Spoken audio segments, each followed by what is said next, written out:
بسم الله الرحمن الرحيم الحمد لله وحده والصلاة والسلام على من لا نبي بعده وبعد. La nuit du destin. وما أدراك ما ليلة القدر. Et qui te dira ce qu'est la nuit du destin?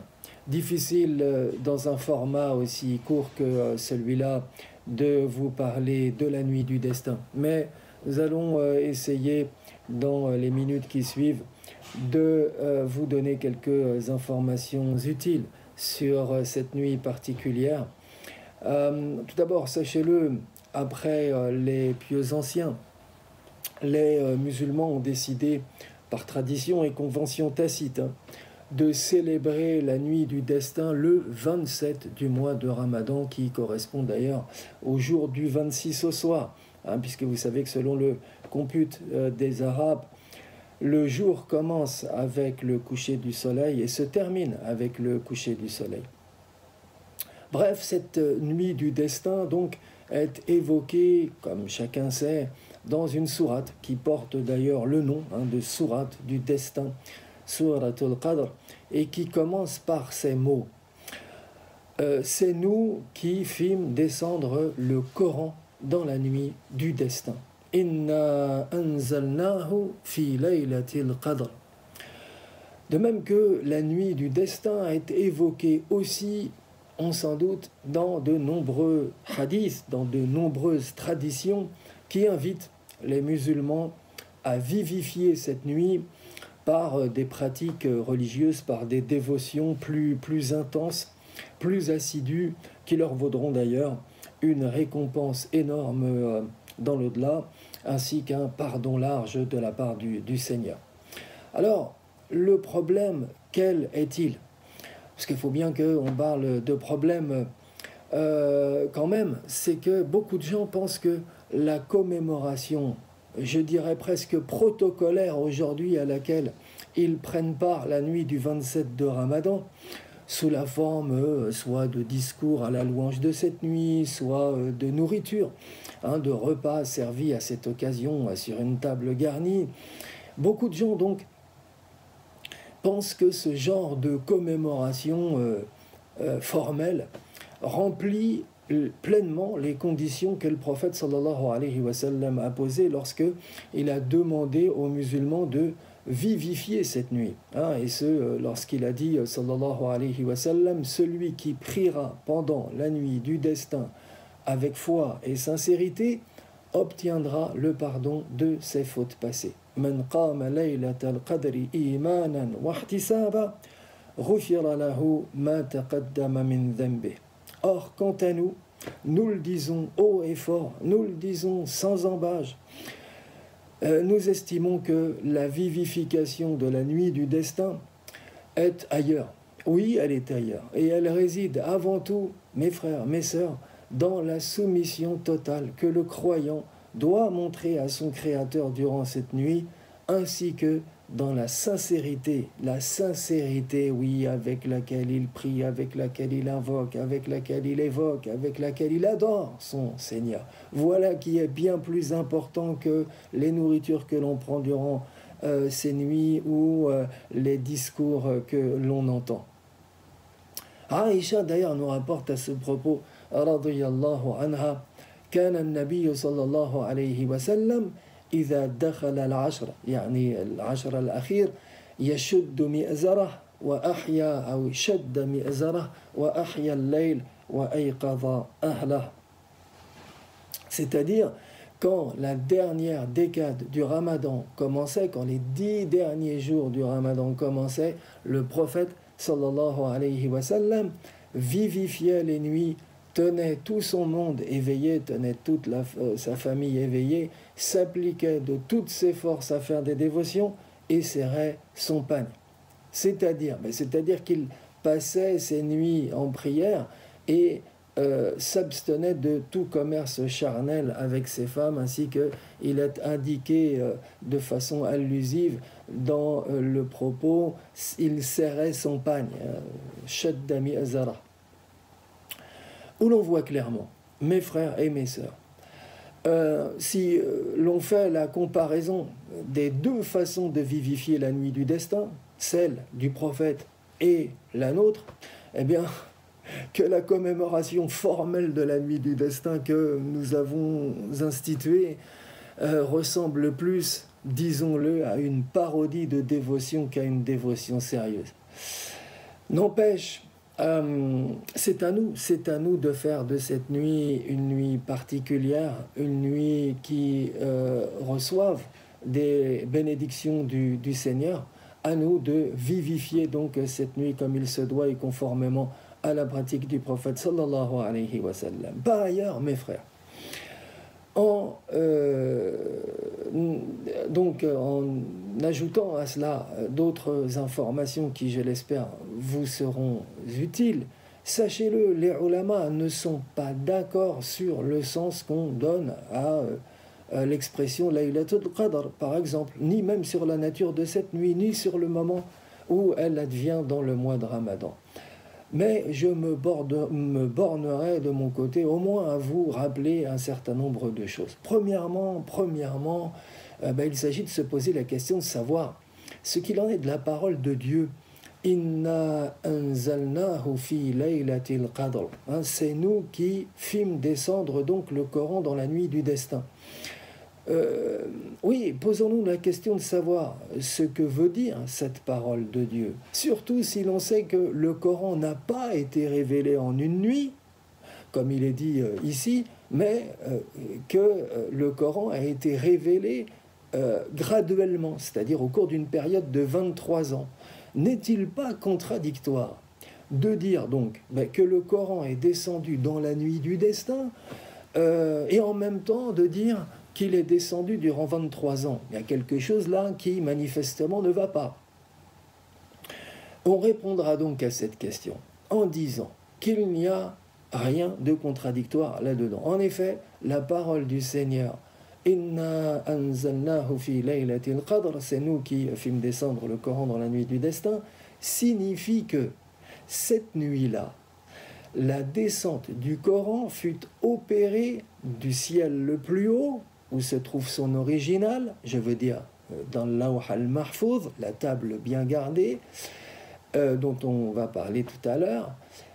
Donc, la descente du Coran fut opérée du ciel le plus haut au ciel le plus bas, as-sama ad-dunya, pour être ensuite progressivement révélée au cours d'une période de 23 ans à l'envoyé de Dieu, sallallahu alayhi wa sallam, où l'on voit que les deux affirmations, celle qui dit que le Coran est descendu dans la nuit du destin et l'autre qui dit que le Coran est descendu pendant 23 ans, n'ont rien de contradictoire. Ben oui, parce que la première affirmation fait référence à la descente du Coran qui s'est opérée du ciel le plus haut au ciel le plus bas, tandis que la seconde fait référence à la descente du Coran du ciel le plus bas aux habitants de la terre par le truchement de Gabriel, puis du prophète Mohammed sallallahu alayhi wa sallam en direction des hommes. D'autre part, sachez-le, c'est cette même nuit que le prophète sallallahu alayhi wa sallam reçut pour la première fois une révélation du Coran sous la forme des versets suivants. Iqra bismi rabbika alladhi khalaq, khalaqal insana min alaq, iqra wa rabbuka al-akram, alladhi allama bil qalam, allama al-insana ma lam ya'lam. Lis au nom de ton Seigneur qui a créé, il a créé l'homme d'un caillot de sang. Lis, car ton Seigneur est le très généreux qui a instruit l'homme au moyen du kalam, il lui a enseigné ce qu'il ignorait.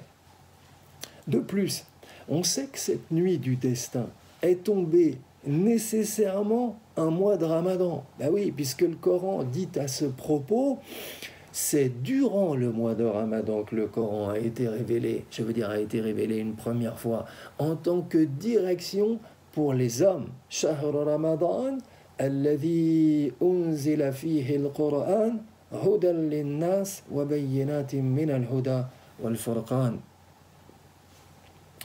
Deuxièmement, Dieu qualifie la nuit du destin de nuit bénie, ainsi qu'il est dit dans la sourate Ad-Dukhan, Hamim par le livre clair, nous l'avons fait descendre durant une nuit bénie. Nous sommes en vérité celui qui avertit. Hamim wal kitab al mubin inna anzalnahu fi laylatin mubarakah inna kunna munzirin.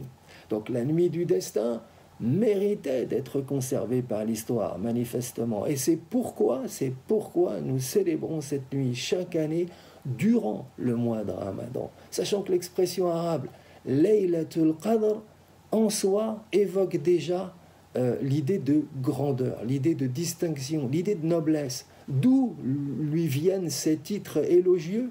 Eh bien, ces titres élogieux sont tirés, viennent du fait que la descente du Coran s'est opérée à ce moment-là. Et que Dieu, eh bien, s'est manifesté à ce moment-là par la descente du Coran.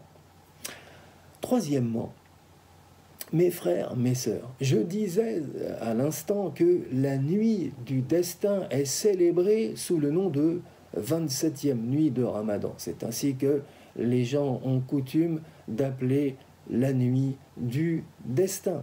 27e nuit, oui, mais par tradition et convention tacite en réalité. Parce que, sachez-le, les avis divergent, ainsi qu'on l'a dit, sur le numéro d'ordre de cette nuit au cours du mois de Ramadan.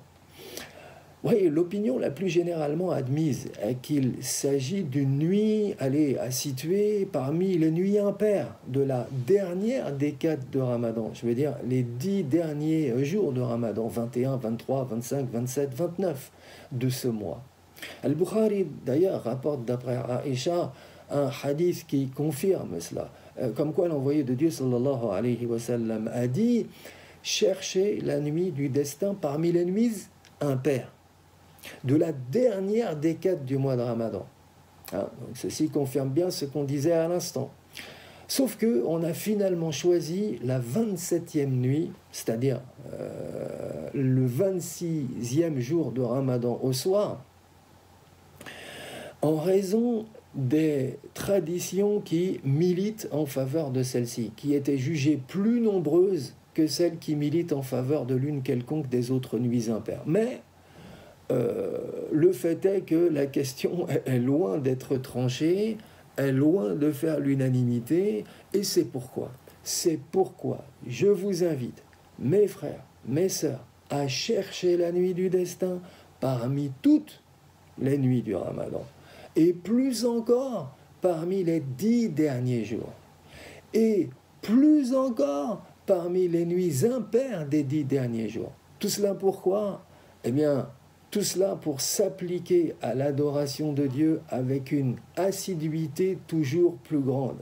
Il en est qui, parmi les gens qui limitent la nuit du destin à la 27e nuit et qui délaissent finalement le reste des nuits du mois de Ramadan. C'est, à mon sens, une mauvaise façon de procéder. Il s'agit de chercher la nuit du destin de façon générale parmi toutes les nuits du Ramadan. Puisse Dieu agréer nos invocations, nos prières et nos formules de dhikr cette nuit-là.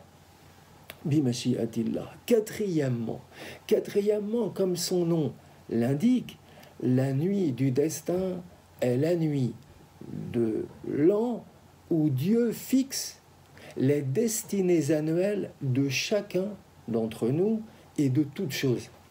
Ainsi que, d'ailleurs, Dieu le dit dans le Coran, les anges et l'esprit, nous dit le livre de Dieu, descendent durant cette nuit avec la permission de leur Seigneur.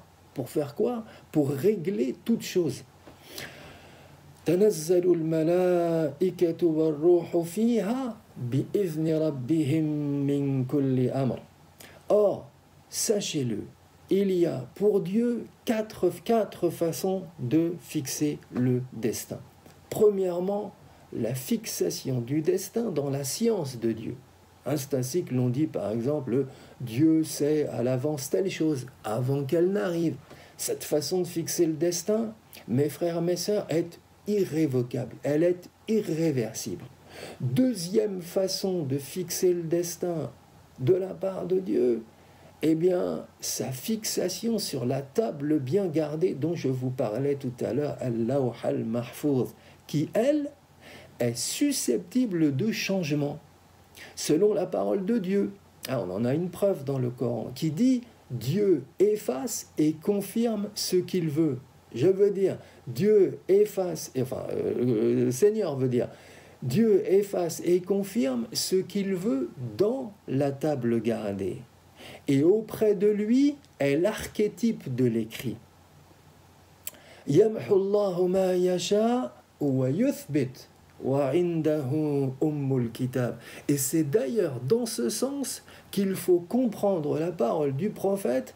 La pratique de l'aumône légale repousse le destin fatal. Bah oui, parce que certains ont dit, attendez, il y a un problème là.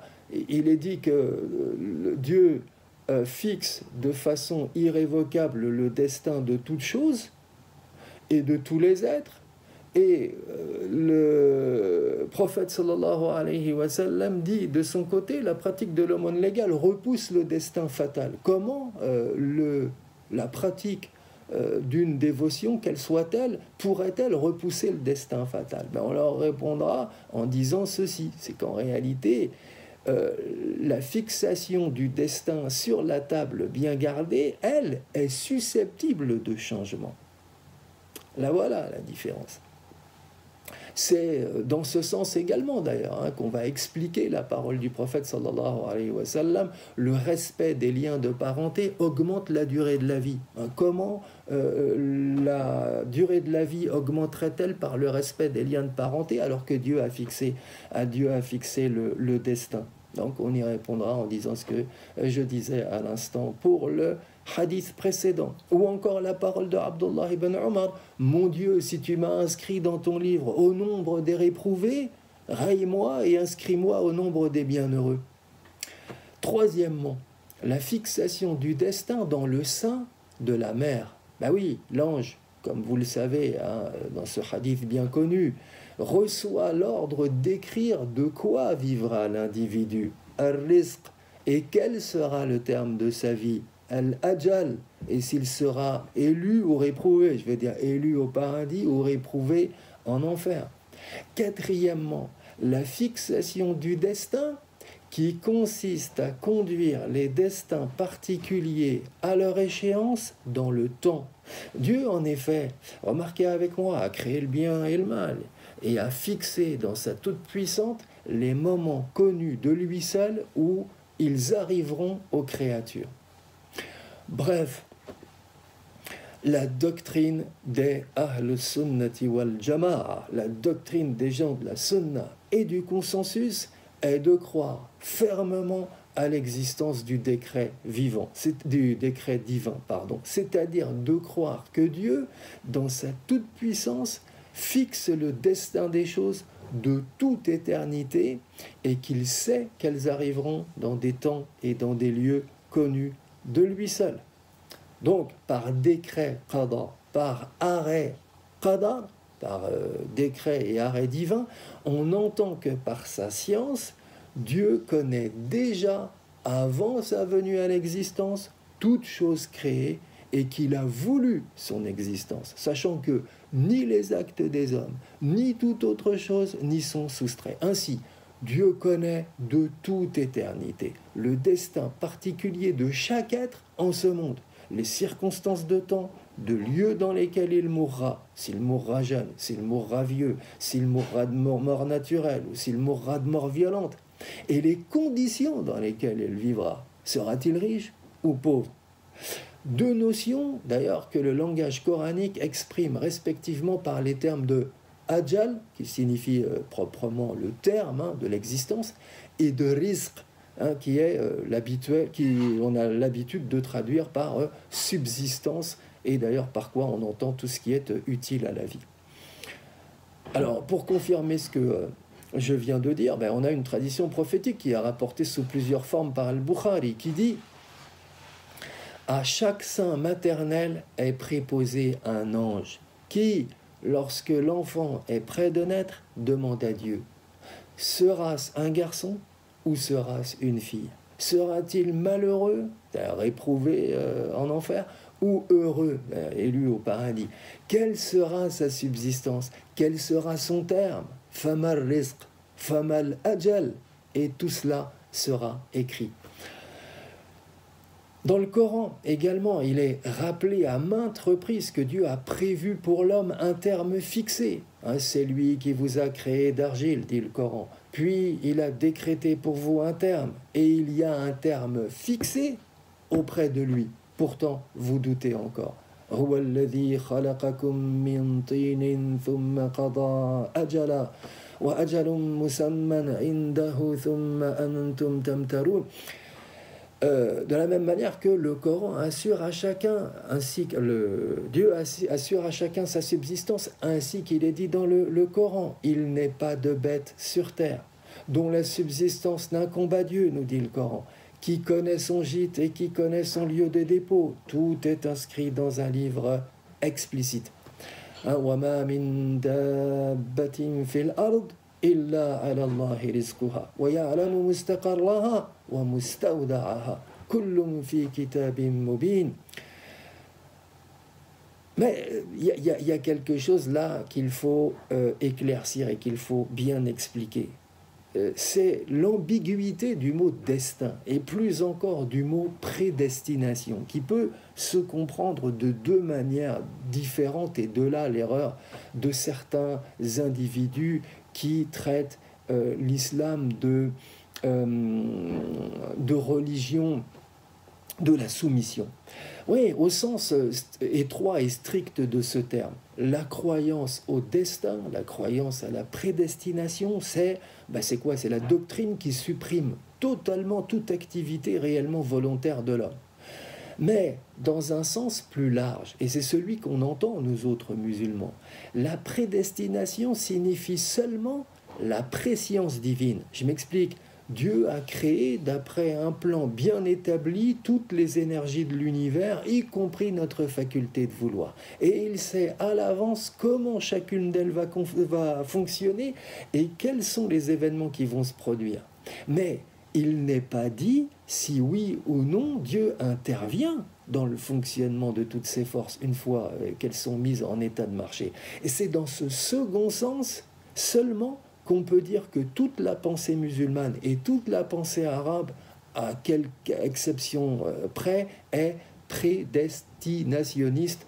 Passez-moi l'expression qui est un peu dure, un peu technique. Oui, parce que on a taxé l'islam de religion de la résignation, de religion de la démission, et c'est totalement faux. Selon certains, d'ailleurs, les termes maktoub et Allah ghalib, qu'on entend dans la culture populaire, à tout bout de champ et à tout coin de rue, pour signifier le fatalisme de ses adhérents, en sont finalement le signe le plus marquant. Mais il est faux de penser cela. Croire au décret divin pour nous autres musulmans, ainsi que l'enseigne l'islam, ne dispense pas de recourir aux causes et aux moyens mis à disposition de l'individu, et n'invite certainement pas à l'inaction et à la paresse, comme beaucoup le croient et comme beaucoup le prétendent. Il suffit de rappeler ce principe communément admis par les théologiens musulmans, tous les théologiens musulmans, que ce que Dieu a décrété, il l'a décrété selon des causes. Et Dieu nous invite à recourir à ces causes, voire nous oblige à y recourir. Ainsi, la liaison entre les effets et les causes, comme par exemple de dire il n'y a pas de fumée sans feu, c'est une loi divine universelle qui régit tout ce qui existe. Et il n'y a rien dans ce monde, ni dans la vie future, qui n'advient sans cause. D'ailleurs, le Coran fait allusion à cela, à cette loi, universelle, dans de nombreux versets, et notamment lorsque Dieu dit « En l'eau, par l'eau, grâce à l'eau, que Dieu fait descendre du ciel, par laquelle il fait revivre la terre après sa mort. » J'aime pas cette traduction, mais bref, Dieu dit ici وَيُنَزِّلُ مِنَ السَّمَاءِ مَاءً فَيُحْيِي بِهِ الْأَرْضِ بَعْدَ مَوْتِهِ. Ce qui signifie donc que voilà, Dieu fait descendre du ciel de l'eau par laquelle il fait revivre la terre après sa mort. Donc l'eau est une cause par laquelle Dieu fait revivre la terre. Dieu avait tout à fait pouvoir, s'il le voulait, de faire revivre la terre sans intermédiaire. Et pourtant, il a voulu que l'eau serve de cause seconde. De même, je vous rappelle ce hadith où il est dit qu'un homme qui voulait laisser sa chamelle sans entrave dit, en présence du prophète sallallahu alayhi wa sallam, si le destin veut qu'elle s'en aille et se perde, l'entrave est absolument inutile. Et si le destin veut qu'elle demeure en place et ne se perde pas, à quoi bon l'entraver? Qu'est-ce que lui a répondu le prophète sallallahu alayhi wa sallam? Il répondit, attache ta chamelle et ensuite place ta confiance en Dieu. Je ne tarde pas, il y aurait tellement de choses à dire sur la nuit du destin, tellement de choses à vous rapporter sur ce sujet, mais je finirai cette discussion en vous rappelant au moins une invocation qui, si vous la dites, vous vaudra une grande récompense et probablement l'exaucement de vos prières.